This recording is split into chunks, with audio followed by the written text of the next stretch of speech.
Hello there, welcome to my channel. My name is Doug and I'm back with another Inkquiring Minds Pen Resurrection Sunday video. Today's pen on the slab is a circa 1954 Parker 51 Aerometric in gray with a chrome cap. Now there are a number of issues with this pen. It has a nib that writes but needs a little bit of adjustment, I think. It has some scarring and scuffing over the entire body of the pen, and it has an engraving right here on the barrel. Someone's name, Bev Dallas. So I'm going to erase that signature there, and we look at the hood and the section. The barrel unscrews and we see the aerometric filler. And what I'm going to do is I'm going to remove the hood here by heating it off, and I'm going to replace the aerometric filler with this brass converter that will convert this pen into a cartridge converter pen, so it'll accept Parker cartridges and a Parker converter as well. I've already done that once on my friend Ron's pen, and we're going to give it a try on this one, and if it works out all right and the pen is writing okay, I'll offer this one for sale. So let's see what we have to do to clean up this pen and getting it writing like it's brand new again, and then we'll do the brass conversion, which will be a permanent conversion to cartridge converter. And let's do that right now. So the first thing we have to do is get this hood off of here, remove the clutch ring and the collector, and get that nib out of there, give it a look. You can see there's a bit of a wow in there, so we're going to see whether we can get this nib writing correctly. I think it was dropped at some point. So to get this hood off, Parker used some adhesive on the inside of that hood to get that shell to attach to the screw threads without any shifting. So we're going to heat that off, and I'm going to use my heat gun for that purpose. And we just keep heating it and trying it with some rubber grips until that cement lets go. And I've got it to move now. And there we go. There's the shell off, and there's the nib and the collector, and that should pull out with the breather tube. A bit of a twist, there we go. And there's the aerometric collector, the nib, the feed, and the feeder tube. This is going to need to be cut to do the conversion. I'm going to soak all of that, and then, well, let's see if we can get that nib off without any soaking. I've already soaked it a bit in the pen flush bath. There we go. Yep, it came right out. So there is the collector, the ink collector. There is the nib and feed, and the nib comes right off that feed. And we can take a closer look at this nib.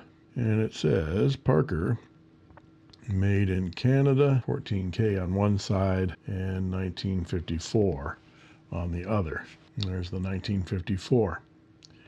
And if we look at this nib carefully, you can see there's a bit of a wow in there. So I'm going to see if I can smooth that out and get it writing. It has a bit of a tip bend on it as well. We might want to straighten that out. We'll see. If it writes okay, there's no reason to do anything to it. Even if it looks a little bit funky, if it writes okay, there's no reason to change that. So all of this will go in the bath, and this aerometric filler will eventually be replaced by this brass insert. So that collector will go right in there like that. And there's a couple of things we need to get off of this aerometric filler. There's the O-ring right there and the clutch ring. And get that O-ring off of there. We need that. Try not to damage it. It's like removing a tire. Hook that out. And there's the clutch ring. The clutch ring goes off. And there are all of our parts. And once we do the conversion, we won't need this anymore because this brass piece will replace that filler. And we'd have to put the clutch ring on here first, and then the O-ring on the converter, and then the collector goes inside that brass piece as far as it will go. There we go. And then the nib and feed, of course, will go back through here and line up the bottom slot on the collector with the split in the nib. Give that a push all the way in like that, And we can put the barrel back on and then attach the shell. And of course our nib will be off, so we can mark that location and twist the nib around and get it lined up. But first we got to clean everything up and polish up that nib. So we'll take all the parts off and get them in the ultrasonic. And while those parts are in the ultrasonic, let's take a look at the cap. There's quite a line from that clip, probably rotating a little bit. Yeah, it seems to be a little bit loose. The jewel has some marks in it, some cut marks in it. And so I've ordered another jewel, a replacement for that. But we can take that jewel out of there and remove the brass bushing with a slot screwdriver. There we go, there's that brass bushing. There's the clip, so we can polish that up. And the cap liner is just inside there, and it moves up and down, but the clutch is right inside that cap. And on these stainless steel ones, you don't remove that because the stainless steel doesn't return to its former position. You can get that clutch out of there with a gold cap, but not with the stainless steel. So I'm going to leave that cap liner in there and run that through the ultrasonic, and then we'll see how much we can polish up this chrome cap with some metal polish and some buffing. And here's the nib out of the ultrasonic bath of Pen Flush, which is 90% distilled water and 10% ammonia. Only put it in for about a minute or two, and it actually looks pretty good before polishing. What I like to do with Parker 51 nibs is pull some of the extra cotton off the end of a cotton swab, and it fits inside that nib really nicely. And then you can use it. I bend it a little bit. I get a little bit of purchase on my polishing cloth. This is a jeweler's polishing cloth. Give it a nice polish all the way around. Look how clean that comes up. Gold is marvelous for coming up very quickly with the jeweler's polishing cloth. And I'm just going to do a little bit of the underside of the nib. And there we go. Nice and clean. And I think I'll reinstall this nib before I try to do any adjustments on it. I know it's been bent, but those tines are together. Even though it's got a wow to the left, those tines are close together. I checked it with my loop, and it looks like it could be a good writer, even though it's a little wonky.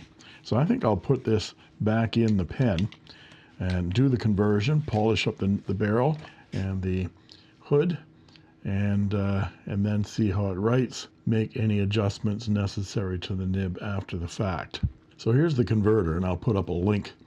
I'll put a link to where I purchased this on eBay in the description below, where you can get these. These are for, this style is for the 1950s Parker 51 Aerometric to convert them. It doesn't work on a Vacuumatic, and it doesn't work on the Parker 51 Special, which is the steel nib version of the Parker 51 Aerometric.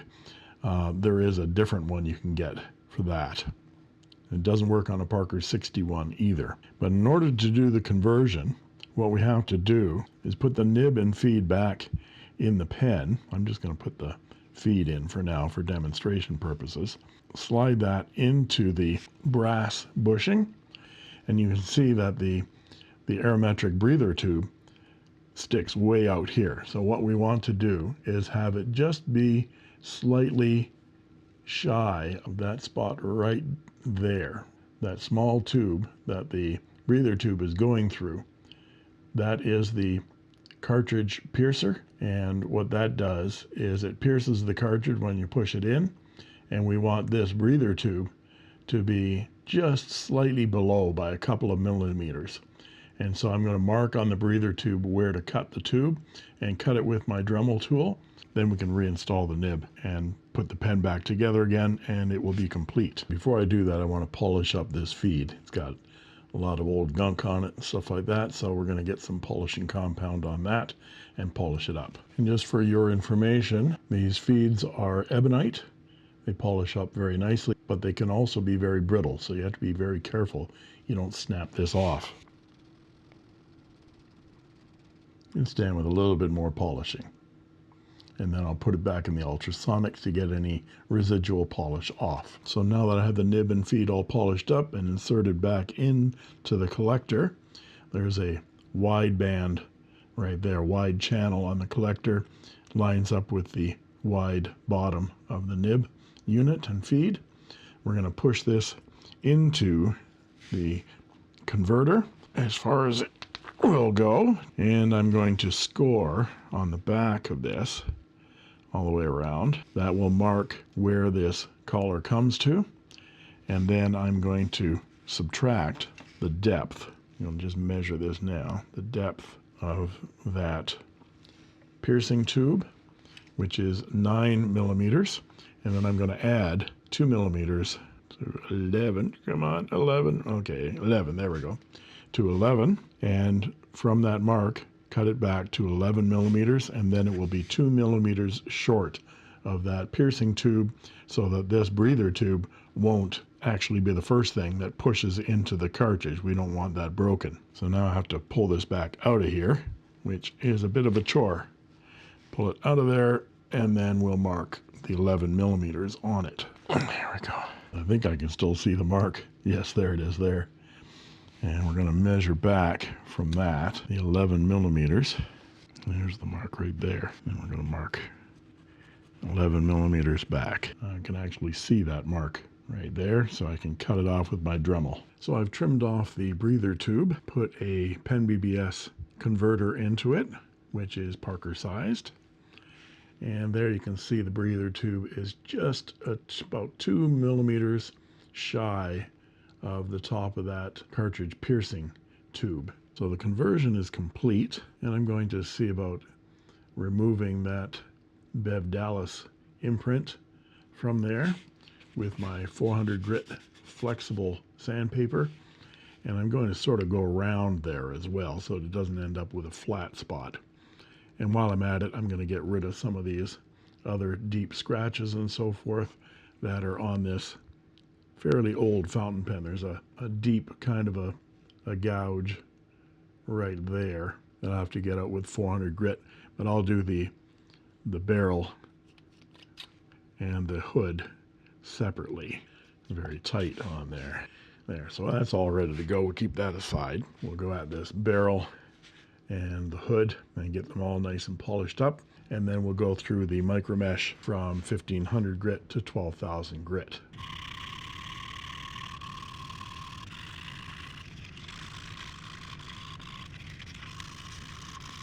And there we are. The entire imprint is entirely gone, and we got a nice even finish that we can go through all the micro mesh with, and then some polishing compound. I'm going to do the same thing with the 400 grit on the shell, and then we'll go through the micro mesh with it as well. Okay, so that's all the micro mesh and the polishing compound, and even some microgloss #1 from Anderson Pens on top of all of that. Got it very, very shiny indeed.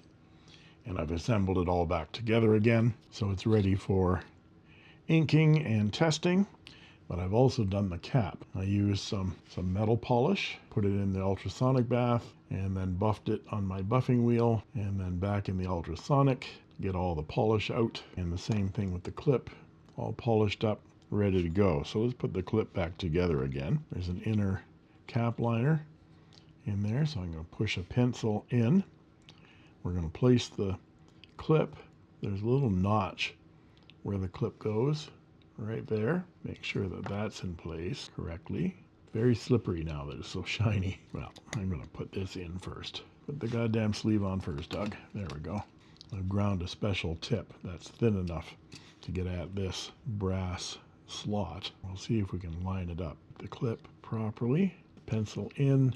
The added difficulty is doing this on camera. There, I'm going to do it loosely just to make sure I've got it all lined up. That's correct now. Now I'm going to hold that tight and tighten down the brass. There we go. And that clip is nice and tight now. So now I'm going to replace this jewel because it's slightly damaged. We've got a new one coming in the mail any day now. So we'll put this in for now. And then a bit of rubber material, get it tight, a little bit more polishing cloth, and there's our pen, all polished up and restored. I usually test the nib first, but I tested it when I first got it, dipped it in some ink, and it seemed to write okay. So we're going to run some ink through this with my Pen BBS converter, and we'll give it a writing sample and see whether I need to do anything to that nib. It only looks gnarly if you really, really look at it closely. Slightly bent, just slightly. But when you're writing, I doubt you'd notice that. If it writes okay, then that's fine. If it ain't broke, don't fix it. So here we go. Now, one of the joys of having a cartridge converter pen is that you can use any ink you want. When they had sacks in them, whether they be PVC like the Aerometric or latex especially, using different modern inks might degrade those sacks. But here we have plastic parts that are not going to be degraded by this ink. So I'm going to use my favorite ink on this, Konpeki from Iroshizuku. We're going to insert this Pen BBS converter, and we're going to fill up this pen with ink. Put the barrel back on, and we have the moment of truth. Let's see whether this pen writes. This is a 1954, wow, Parker 51, and it was an Aerometric, but now it is a cartridge converter. And it's very smooth, lots of feedback, and I might smooth some of that feedback out. But I would say this is a medium 14 karat gold nib.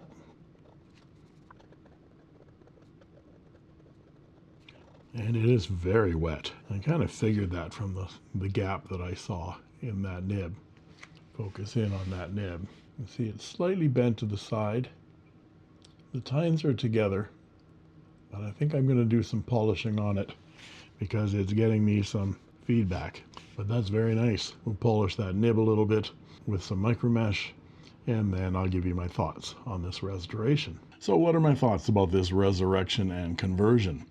This pen got me back on track after a couple of challenging restorations. Even though the nib on this Parker 51 looked like it might be a lost cause, it's writing beautifully. So nice, in fact, that I've been considering keeping this pen instead of selling it. The Monogram imprint on the barrel sanded off more easily than I had expected, and it was fairly deep.